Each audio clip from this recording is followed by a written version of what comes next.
Let's get some more analysis on the current situation. Jennifer Murtazashvili is the director at the Center for Governance and Markets at the University of Pittsburgh. She joins us now live. Jennifer, good to have you back on the show. All right. No women in this acting cabinet, no representatives from the former Afghan government, nor from any religious minority or ethnic minority for that fact. I mean, are you surprised at all?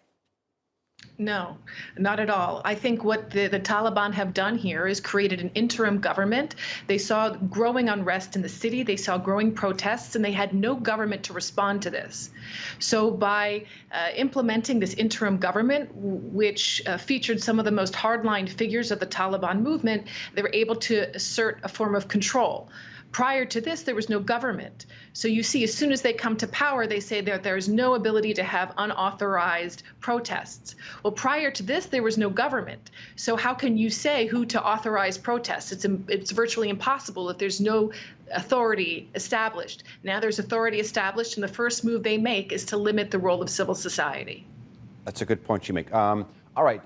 When you look at some of the names, a lot of people are talking about Haqqani. I sort of want to steer the conversation into who's leading this caretaker government. I think a lot were surprised by the announcement of Mohammed Hassan Akhundzada as acting prime minister. This has led to the analysis or the talk of perhaps he was a compromise candidate. How much rivalry is there within the Taliban group as a whole? Well, we clearly see that there's rivals, among the Taliban leadership. I think among the people who have had so many different life experiences, those who are in Guantanamo Bay, those who remained in Pakistan, Mullah Baradar, who is in Pakistani prisons.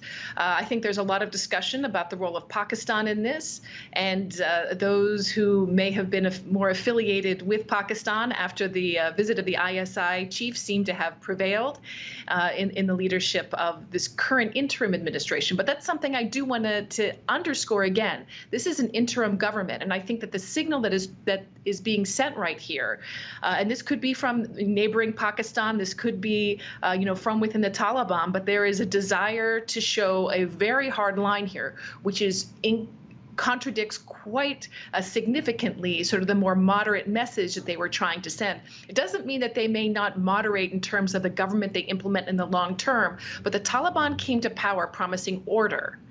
And if there is disorder among the leading factions of the group, it seems that they couldn't get together and decide who would be in charge and how. It doesn't signal to us, to answer your question, that there was really strong unity among the leadership. There was strong unity to fight. Right? I think this surprised many of us, that the Taliban were not as fragmented as many of us thought they were.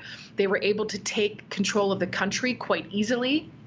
The government collapsed quite easily, but governing and fighting are two very different things. I always say, to my students that running for political office and governing are two different things, and running an insurgency and actually implementing policies are two different things. And now we begin to see some of the infighting. It's really hard for us to understand what that is, but you can see how long it took them to establish an interim government. Let's briefly talk about this longer term. I mean, this group has been waiting for this moment for almost to the day, 20 years. Once they transition from the interim government to an official or formal government, do you think that this group, the Taliban, will be able to control and rule efficiently or govern the country? I don't think, if they're going to continue as they have these past couple of days, I think it will be very, very hard for them.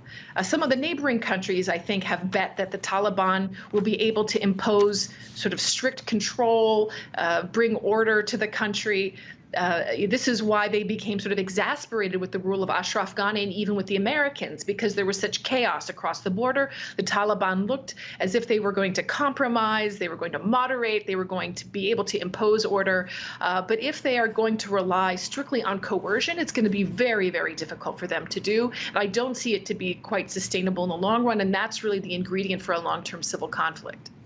Jennifer, always a pleasure having you on. Jennifer Murtazashvili, live for us from Pittsburgh. Thank you very much.